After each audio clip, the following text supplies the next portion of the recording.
एक अस्वीकरण। मेरी सभी कहानियाँ सत्य घटनाओं पर आधारित काल्पनिक कहानियाँ हैं तथा इनके सभी पात्र काल्पनिक हैं। इन घटनाओं का तथा इन पात्रों का किसी भी जीवित या मृत व्यक्ति से कोई संबंध नहीं है।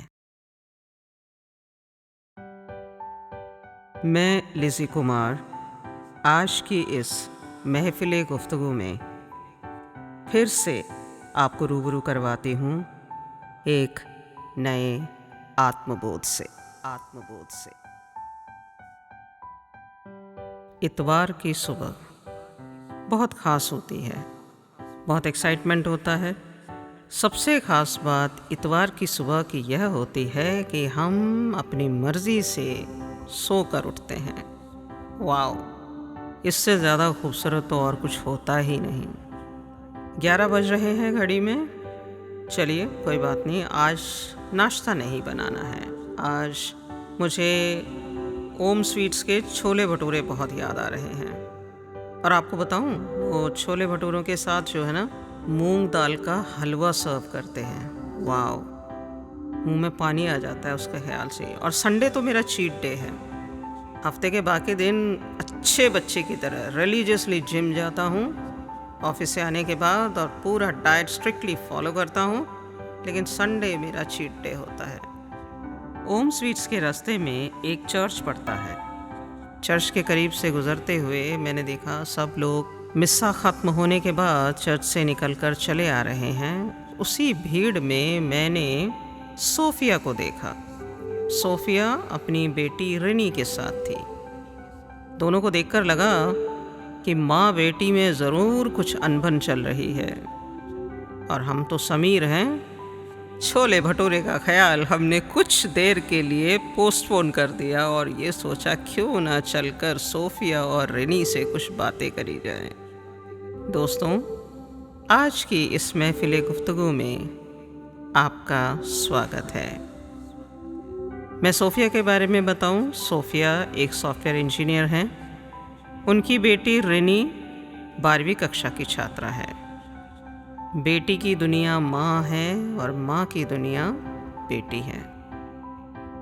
लेकिन आजकल ये सॉफ्टवेयर इंजीनियर साहब जो हैं घर से ही ऑपरेट कर रहे हैं। वर्क फ्रॉम होम चल रहा है। बेटी की पढ़ाई भी घर से ही चल रही है। तो ये समझना मुश्किल नहीं कि दोनों में अनबन होना लाजमी है। जब घर में ही रहेंगे तो अनबन तो होगी ही ना। हमसे रुका नहीं गया। हमने कार ले जाकर उनके करीब रोकी और उनसे पूछ ही डाला, hi Sophia, hello Rini. Wow Rini, you look so beautiful. कितनी अच्छी लग रही हो, बहुत दिनों के बाद मिली हो। रिनी खुश हो गई, लेकिन देखा सोफिया का चेहरा उतरा हुआ था। मुझसे रुका नहीं गया। और कहाँ जा रहे हैं आप दोनों? तभी रिनी ने जवाब दिया, समीर सर, हम घर जा रहे हैं। ओके, तो घर कैसे जा रहे हो? समीर सर, कैब चेक करी थी, लेकिन कैब वाला ना 1 घंटा लेगा, तो हमने सोचा क्यों ना हम बस से ही चले जाएं। तो बस स्टैंड की तरफ जा रहे हैं। ओके, रिनी आप लोग वहीं रह रहे हैं ना, सेक्टर 16 में? Yes Sameer sir. अरे चलो चलो चलो, मैं तुम्हें ड्रॉप कर देता हूँ। मैं भी वहीं को जा रहा हूँ। थोड़ा कुछ काम है सेक्टर 16 में, आप भी मेरे साथ चले। सोफिया थोड़ा सा हिचकिचाई, लेकिन सोफिया कुछ बोली नहीं। सोफिया उस वक्त भी खामोश थी। सकपकाती हुई सोफिया कार में बैठी। रिनी पीछे वाली सीट पर बैठ गई। गाड़ी को आगे लेते हुए मैंने पूछ ही डाला, रिनी क्या हुआ? चर्च में फादर ने ऐसा क्या कह दिया? तुम्हारी मम्मी ने तो मुंह में दही जमा रखी है। इतने में ही रिनी जोर से ठाके लगा के हंस पड़ी। अरे नहीं समीर सर, अच्छा है ना माँ चुपचाप बैठी हैं। इनको तो चुप बिठाना ही बहुत मुश्किल है। जब देखो पटर पटर पटर पटर, कहीं भी कुछ भी बोल देना। अरे माँ है तुम्हारी, क्या हो गया? ऐसे तो ना बोलो। बस रिनी का ऐसा कहना सोफिया ने अपनी गर्दन झुका ली। अब मैं सोफिया की नम आंखों को देख पा रहा था। सोफिया बहुत उदास थी। मैंने हल्के से सोफिया का हाथ पकड़ा और पूछा, सोफिया ऐसे ही बैठोगी या कुछ बोलोगी भी? नहीं तो ठीक है, तुम खामोश हो तो मैं एफएम ही चला लेता हूँ। कुछ तो एंटरटेनमेंट चाहिए। इतने में सोफिया मुस्कुराई और उसने मेरी तरफ देखा। तभी पीछे से रनी बोली, समीर सर, मेरा और मम्मी का ना झगड़ा चल रहा है। अच्छा, और आपको पता है क्यों चल रहा है? अरे भाई, हमको कैसे मालूम? आप माँ बेटी कैसे लड़ रहे हैं, क्यों लड़ रहे हैं? कुछ बताओगी तो मालूम चलेगा ना। तभी सोफिया ने हाथों से इशारा किया रनी को खामोश होने के लिए। रनी चुपचाप शांत होकर पीछे सीट को बैठ गई। सोफिया ने बोलना शुरू किया, समीर, सबसे पहले तो तुमको थैंक यू कहूँगी कि तुम हमें घर तक छोड़ने जा रहे हो। बहुत अच्छा लग रहा है। नहीं तो इस गर्मी में ना हम लोग परेशान हो जाते, बस में चढ़ना उतरना बड़ी दिक्कत हो जाती। आजकल ये वर्क फ्रॉम होम के चक्कर में ना टांगे बिल्कुल जवाब दिए जा रही हैं। सारा दिन बैठे बैठे हालत ख़राब है, कोई एक्सरसाइज ही नहीं है बॉडी को। हाँ, ठीक कह रही हैं सोफिया। और बताएं क्या चल रहा है? क्या बताएं समीर, बाकी तो सब कुछ ठीक चल रहा है, लेकिन वो कहते हैं ना, जब दो शेरनियाँ एक ही छत के नीचे होती है तो फिर वो जमता नहीं है। बस मेरा और रनी का आजकल यही चल रहा है। 36 का आंकड़ा है हम दोनों के बीच में। कोई बात नहीं। बनाए रखिए 36 का आंकड़ा। कम से कम पड़ोसियों को ये तो रहेगा ना कि इस घर के अंदर रौनक है, कुछ हलचल तो है। नहीं तो दुनिया तो सन्नाटे में जी रही है इस लॉकडाउन में। ये ठीक कहते हो समीर तुम। समीर, एक्चुअल में माजरा ये है कि मैं आजकल अपना काम घर से ही कर रही हूँ, तो जितना भी मेरे को फ्री टाइम मिलता है मैं टीवी देखती हूँ। और मेरा टीवी देखने का शौक़ आज का नहीं है, बचपन से ही मैं टीवी की बहुत शौकीन हूँ। बहुत से टीवी सीरियल्स मैं देखती हूँ। और एक मेरे अंदर आदत ये है कि जब मैं ये सीरियल्स देखती हूँ, प्रोग्राम्स देखती हूँ, तो मैं कमेंट करती हूँ। मुझे अगर कोई एक कैरेक्टर जो है, सपोज़ कैरेक्टर एक्स किसी सीरियल में जो है वो उसको बहुत ही खूबसूरत दिखाया गया है, और फिर उसी कैरेक्टर एक्स को किसी दूसरे सीरियल में अगर डल दिखाया गया है, या उसकी खूबसूरती में कोई कमी आ गई है, वो दुबली हो गई है या मोटी हो गई है, कुछ भी ऐसा होता है, मैं फ़ौरन कमेंट कर देती हूँ। ओके। तभी पीछे से रनी टोकते हुए बोली, अरे नहीं नहीं समीर सर, बात सिर्फ यहाँ पे ख़त्म नहीं होती है, बातें और भी हैं। फिर से सोफिया ने रनी की तरफ देखा। इस बार सोफिया गुस्से में थी। रनी माँ की आंखों का इशारा समझ चुकी थी। वह फिर खामोश होकर चुपचाप बैठ गई। सोफिया ने अपनी बात आगे बढ़ाई, समीर, ये जो मेरी आदत है यह आज की नहीं है, मैं बचपन से ही ऐसी हूँ। अगर कोई मुझसे बहुत दिनों के बाद मिलता है और मुझे अगर उसमें कोई बदलाव नज़र आता है तो मैं उसको वह बताती ज़रूर हूँ कि यार तुम पिछली बार मिले थे ना, बहुत अच्छे लग रहे थे, थोड़े से चब्बी चब्बी हो गए थे, सुंदर दिख रहे थे, अब क्या हो गया, तुम खाना वाना नहीं खा रहे हो, दुबले हो गए हो। समीर, मैं ऐसे ही कमेंट्स करती हूँ। ओके, तो फिर प्रॉब्लम क्या है? पता नहीं समीर, रेनी ना आजकल मेरे को बहुत टोकती है, मुझे कुछ बोलने ही नहीं देती है। मैं कहीं भी कुछ भी बोलने की कोशिश करती हूँ या आके कूद पड़ती है, फिर मुझे टोक देती है। और मुझे ना ऐसी टोका टोकी वाली ज़िंदगी पसंद नहीं है, बिल्कुल भी पसंद नहीं है। तो हमारे बीच ये लड़ाई अक्सर हो जाती है। ओके सोफिया, क्या तुम मुझे ये बताओगी कि तुम ऐसा क्यों करती हो? तुम्हारे लिए ऐसा करना क्यों ज़रूरी हो जाता है कि तुम अगर किसी से मिलो तो तुम उसके बारे में कमेंट ज़रूर करो? समीर, मैं इसलिए कमेंट करती हूँ, मेरा इंटेंशन यही होता है कि मुझे उस शख्स की मुझे चिंता हो जाती है अचानक से कि यार इसे क्या हो गया, ये पहले इतना सुंदर दिखता था या सुंदर दिखती थी, अब ये मोटा पतला जो हो गया है यह ठीक नहीं है। तो मैं आउट ऑफ कंसर्न बोलती हूँ। लेकिन मेरी बेटी को लगता है कि मैं खामखा लोगों पे कमेंट करती हूँ और ये कमेंट करना अच्छी बात नहीं है। समीर, मुझे ऐसा करना बिल्कुल भी गलत नहीं लगता है, पर अक्सर इस बात की वजह से मैं अपनी बेटी के साथ बहस में पड़ जाती हूँ। सोफिया, तुम एक बात बताओ, तुम्हें क्या लगता है जब रेनी इस तरह से तुम्हें बोलती है तो तुम्हें क्या करना चाहिए? सच बताएं समीर, गुस्सा आता है हमें, तो बहुत गुस्सा आता है कि हम इन बच्चों को पाल पोस कर बड़ा करते हैं और ये लोग बड़े हो जाते हैं तो इनके पंख निकल आते हैं और ये इस तरह से अपने पेरेंट्स को कंट्रोल करने की कोशिश करते हैं। क्या मतलब बनता है इसका इस तरीके से मुझे बोलने का? मेरी मर्जी, मेरी फीलिंग्स, मेरे इमोशंस मैं कहाँ कैसे किसके आगे एक्सप्रेस करूँ, ये मेरी चॉइस है। ये क्यों इस तरह से मुझे टोकती है? Okay, will come to that. ये बताओ, जब यह तुम्हें ऐसा बोलती है तो तुम्हारे पास क्या ऑप्शंस हैं? समीर, मेरे पास दो ही ऑप्शंस हैं। या तो मैं रिएक्ट करूं और बहस में पड़ जाऊं, नहीं तो मैं चुप हो जाऊं। और कई बार ये दोनों चीज़ें होती हैं, बहस होती है, बहुत बहस होती है, और उसके बाद फिर मैं खामोश होकर साइड हो जाती हूँ, क्योंकि मुझे नहीं अच्छा लगता कि घर में शोर हो। और ये बेटी है, ये चुप होने को राज़ी नहीं होती। अब सोफिया, तुम मुझे यह बताओ, ये दो ऑप्शंस, यानी कि आपका रिएक्ट करके बहस में पड़ना, दूसरा आपका चुप रहना, इन दो ऑप्शंस के अलावा आपके पास और क्या ऑप्शंस हैं? और क्या ऑप्शंस हो सकते हैं समीर? हाँ ना, सोचो सोचो। क्या समीर? हाँ हाँ, सोचो तो। ओके, कुछ दिमाग में ये आ रहा है कि एक ऑप्शन ये हो सकता है कि या तो मैं इसको सॉरी बोल दूँगी, यार बस बहुत हो गया, अब तो हाथ जुड़वा मेरे से। नहीं तो मैं इसको इग्नोर कर सकती हूँ, इग्नोर करके चुपचाप वहाँ से जा सकती हूँ। अगर यह भी नहीं होगा तो मैं अपनी एक्सप्लेनेशन दे सकती हूँ कि मैं क्यों ऐसा बोल रही हूँ।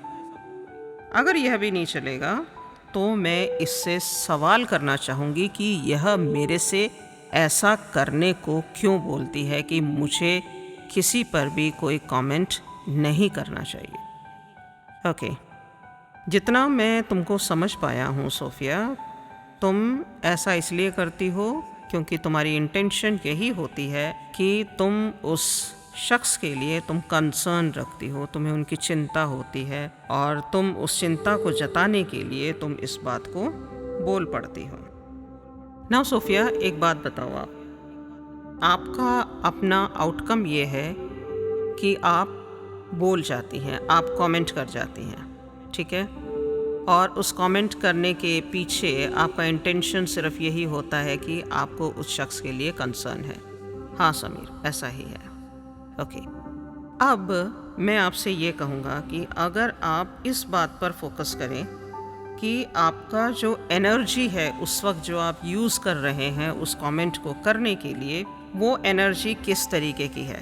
आप पॉजिटिव एनर्जी के साथ बोल रहे हैं, आप नेगेटिव एनर्जी के साथ बोल रहे हैं, यानी कि सच में आप उस शख्स के लिए बहुत ज़्यादा महसूस कर रही हैं, या फिर आप उस पर कोई टंस मारना चाहती हैं कि आहा, पहले तो बड़े अप्सरा बन के आई थी आप, और आज देखो तुम्हारी शक्ल के 12 बज रहे हैं। कहीं ऐसा तो कुछ नहीं है?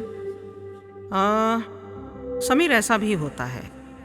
कई बार मैं लोगों से मिलती हूँ, ठीक है, कुछ लोगों से मेरे को भी इश्यूज़ हैं और लोगों को मुझसे भी इश्यूज़ हैं, तो वहाँ पर मैं ऐसा भी करती हूँ, मैं इनकार नहीं करूँगी इस बात से।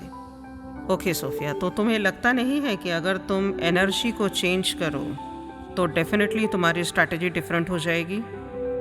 ओके, और अगर ये जो शब्द तुमने बार बार यूज़ किया कि हम बहस में पड़ जाते हैं, बहस की जगह अगर आप इस शब्द का इस्तेमाल करें कि एक्सप्लेन कीजिए कि आप ऐसा क्यों बोलते हैं, एक्सप्लेन कीजिए कि आपको ऐसा क्यों नहीं करना चाहिए, तो आपको नहीं लगता कि इससे जो है आपका आउटकम और बेहतर हो सकता है? हाँ समीर, ऐसा हो सकता है, कोशिश करो। चलो रेनी, अब तुम्हारी बारी बोलने की। हाँ समीर सर, देखो तो मुझे कैसे चुप करा के बिठा दिया। हाँ रेनी, तुम क्यों नहीं देख रही हो, तुम भी तो मम्मी को ऐसे ही चुप करा के बिठा देती हो। और हम सब लोग ठाके मारकर हंस पड़े, क्योंकि जब हम दूसरे के शूज़ में उतरते हैं तो हमें मालूम चलता है ना कि हाँ रे, उसके पाँव में क्या कांटा चुभ रहा है और वो कितने दर्द में है। तो बस अब रेनी की बारी थी। रेनी, एक बात पूछे हम आपसे? हाँ जी रेनी, आपका इंटेंशन क्या होता है मम्मी को टोकने में? सर, मेरा तो एक ही इंटेंशन होता है कि हमें किसी के बारे में किसी भी तरह का पॉजिटिव या नेगेटिव रिमार्क नहीं देना चाहिए।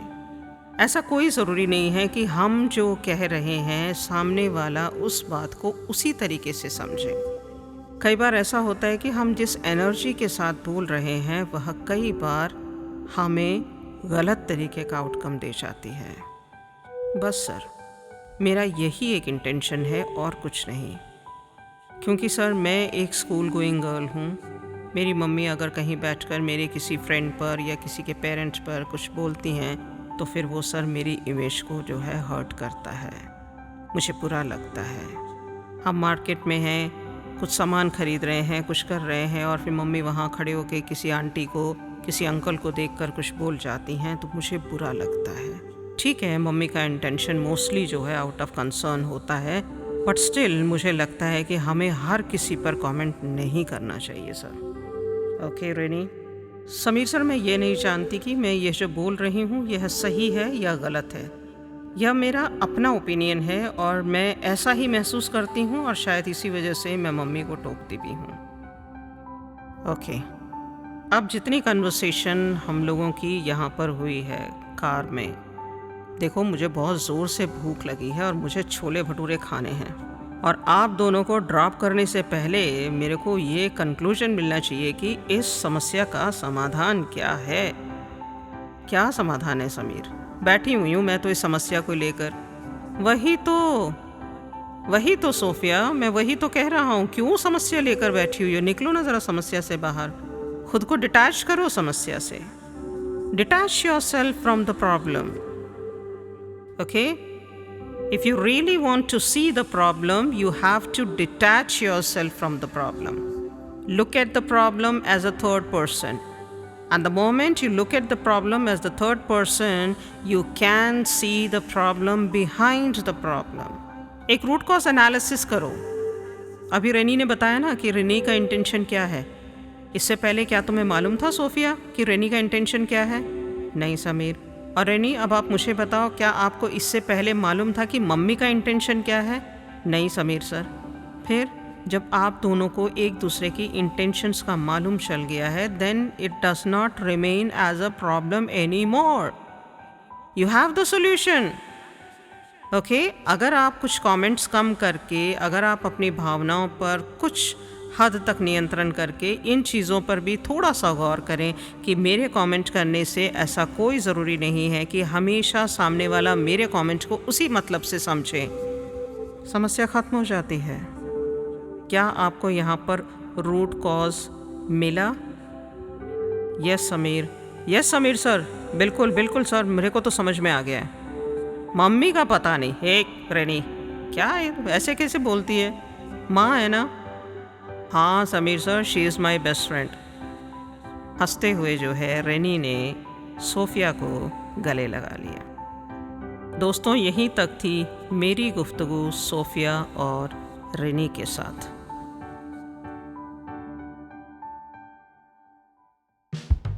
एक रिलेशनशिप में अगर किसी भी तरह की कोई प्रॉब्लम आती है तो उस प्रॉब्लम का सॉल्यूशन हम एक दूसरे के साथ बैठकर बातचीत कर निकाल सकते हैं। इस बातचीत को आगे बढ़ाने के लिए या फिर इस बातचीत को डेवलप करने के लिए हमें सवालों की ज़रूरत होती है और इन सवालों को लेकर जब हम अपने रिश्तों को संभालने की जब कोशिश करते हैं तब सबसे पहले यह ज़रूरी है कि हमें यह देखना है, is it coming from the space of curiosity and discovery?